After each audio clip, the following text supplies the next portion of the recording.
کن عیوب اور نقائص کی بنا پر جانور کی قربانی جائز نہیں ہوتی۔ عموماً یہ بھی دیکھا گیا ہے کہ بعض لوگ جانور قربانی کا لاتے ہیں بڑے جذبے کے ساتھ،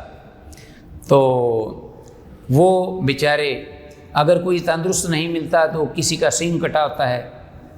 ٹوٹا ہوتا ہے، کسی کے کان کٹے ہوتے ہیں، کوئی اتنا لاغر ہوتا ہے کہ وہ چل ہی نہیں پاتا، کوئی جو ہے وہ انتہائی زیادہ لنگڑا ہوتا ہے۔ تو اس سلسلے میں حضرت براء بن عازب رضی اللہ تعالیٰ عنہ کی ایک معروف حدیث ہے کہ جس میں رسول اللہ صلی اللہ علیہ وسلم کی یہ تعلیمات خاص طور پر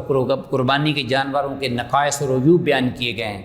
کہ اربعٌ لا یجوز فی الاضاحی، کہ 4 قسم کے وہ عیوب اور نقائص ہیں یا اوصاف ہیں کہ جن کی بنا پر قربانی جو ہے وہ جائز نہیں ہے۔ اور ان میں ایک تو یہ ہے کہ انتہائی واضح کوئی جانور جو ہے وہ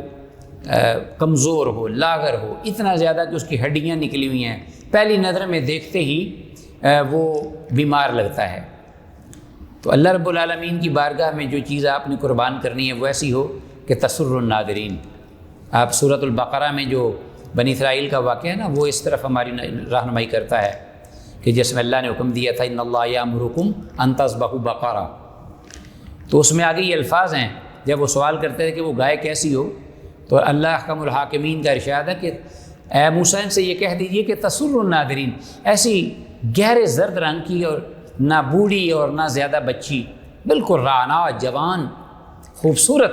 دیکھنے والوں کو خوش کر دے، یہ تو اصل ہے جانور۔ لیکن رسول اللہ صلی اللہ علیہ وسلم نے فرمایا کہ ایک لنگڑا پن ہو، واضح لنگڑا پن اس کا ظاہر نہ ہو، اس طرح آنکھ میں جو کانا پن ہے وہ زیادہ نظر نہ آئے کہ یہ وہ آنکھ کا کانا ہے، آنکھ جو ہے وہ خراب ہے، پھوڑی ہوئی ہے جانور کی، یا یہ ہے کہ اتنا زیادہ کہ اس پر کوئی چربی نظر نہیں آ رہی، بہت لاغر ہے، یہ اتنا بیمار ہے۔ اسی طرح حضرت علی رضی اللہ تعالیٰ عنہ کی ایک حدیث میں فرماتے ہیں کہ امرنا رسول اللہ صلی اللہ علیہ وسلم ان نستشرف العین والاذن،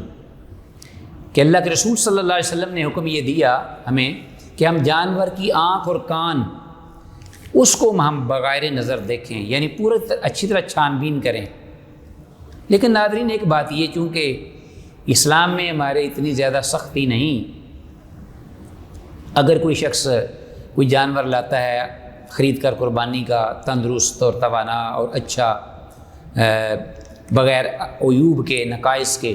لیکن اللہ نہ کرے کچھ 1 دن 2 دن 3 دن پہلے کوئی جانور کو چوٹ لگ جاتی ہے یا کوئی حادثہ ہو جاتا ہے، اس سے جانور جو ہے وہ اس میں لنگڑا پن آ جائے، یا اس کا کان کٹ جائے، یا اس کا سینگ جو ہے وہ کچھ ٹوٹ جائے، یا اس میں کوئی نقص پیدا ہو جائے کوئی اور، تو اگر تو آسانی کے ساتھ اس کے متبادل اس کو کوئی جانور مل سکتا ہو تو یہ افضل ہے۔ لیکن اگر کوئی اس کے کوشش کے باوجود اس کے متبادل کوئی جانور نہیں مل پا رہا تو پھر وہ کیا کرے کہ وہ اپنا وہی جانور ذبح کر لے، انشاءاللہ اللہ احکم الحاکمین کے حکم رحمت سے اس کا وہ جانور جو وہ قابل قبول ہوگا، اللہ تعالیٰ قبول فرما لیں گے۔